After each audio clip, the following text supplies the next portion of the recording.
Hi and welcome to Twinkle Time Thoughts. സത്യസന്ധനായ മരം വെട്ടുകാരൻ.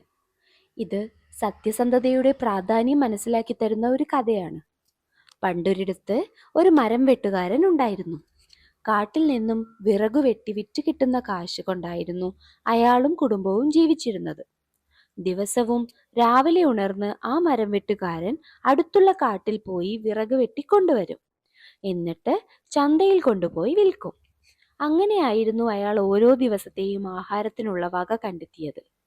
ഒരു ദിവസം പതിവ് പോലെ മരം വെട്ടുകാരൻ തന്റെ കോടാലിയുമായി കാട്ടിലേക്ക് പോയി. അവിടെ നദിക്കരയിൽ ഒരു ഒടിഞ്ഞു കിടന്ന മരം അയാളുടെ ശ്രദ്ധയിൽപ്പെട്ടു. അയാൾ അന്നത്തെ വിറക് അതിൽ നിന്നും വെട്ടിയെടുക്കാൻ തീരുമാനിച്ചു. അയാൾ മരം വെട്ടാൻ തുടങ്ങി. എന്നാൽ മരം വെട്ടിക്കൊണ്ടിരുന്നപ്പോൾ അയാളുടെ കയ്യിൽ നിന്നും കോടാലി തെറിച്ച് നദിയിലേക്ക് വീണു. നല്ല ആഴമുള്ള നദിയിലിറങ്ങി കോടാലി എടുക്കാൻ സാധിക്കുമായിരുന്നില്ല. മരം വെട്ടുകാരൻ വിഷമം സഹിക്കാനാവാതെ നദിക്കരയിലിരുന്ന് കരയാൻ തുടങ്ങി. ആകെ ഉണ്ടായിരുന്ന കോടാലിയും പോയി. ഇനി എങ്ങനെ ഞാൻ വീട്ടിലേക്ക് പോകും? അവിടെ ഭാര്യയും കുട്ടികളും വിശന്ന് ഞാൻ വരുന്നതും കാത്തിരിക്കുകയായിരിക്കും. പുതിയൊരു കോടാലി വാങ്ങാൻ കാശുമില്ല. ഇങ്ങനെ അയാൾ നദിക്കരയിൽ ഇരുന്ന് വിലപിച്ചു. അങ്ങനെ അയാൾ സമയം പോയത് പോലും അറിഞ്ഞില്ല. വൈകുന്നേരമായതും അയാൾ ദുഃഖവും അടക്കി തന്റെ വീട്ടിലേക്ക് പോകാൻ തുടങ്ങി. പെട്ടെന്ന് നദിയിലൊരു വെളിച്ചം കണ്ട് അയാൾ നോക്കി. നദിയിലൊരു ദേവത പ്രത്യക്ഷപ്പെട്ടു. അയാൾക്ക് തന്റെ കണ്ണുകളെ വിശ്വസിക്കാനായില്ല. ദേവത അയാളോട് ചോദിച്ചു, "നീ എന്തിനാണ് ഇങ്ങനെ വിഷമിച്ചിരിക്കുന്നത്?" അയാൾ നടന്ന സംഭവം ദേവതയോട് പറഞ്ഞു. മരം വെട്ടുകാരനോട് ഒരു നിമിഷം കാത്തു നിൽക്കാൻ പറഞ്ഞിട്ട് ദേവത അപ്രത്യക്ഷയായി.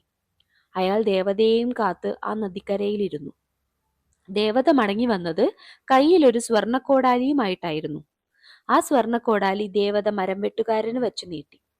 അയാൾ പറഞ്ഞു, "ഇത് എന്റെ കോടാലിയല്ല." ദേവത വീണ്ടും അപ്രത്യക്ഷയായി. അടുത്തു തിരിച്ചു വന്നത് ഒരു വെള്ളിക്കോടാലിയുമായിട്ടായിരുന്നു. ഇത് കണ്ടതും മരം വെട്ടുകാരൻ ദേവതയോട് പറഞ്ഞു, "അയ്യോ, ഇതും എന്റെ കോടാലിയല്ല."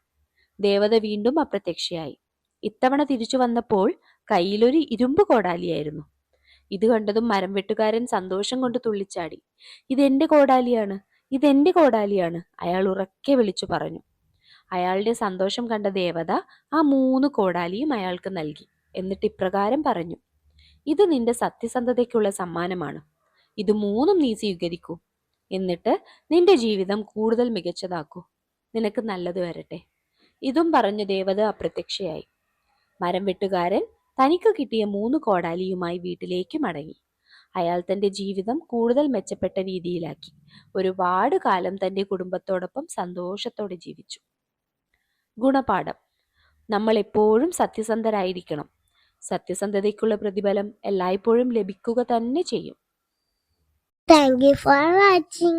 Please like, subscribe our channel.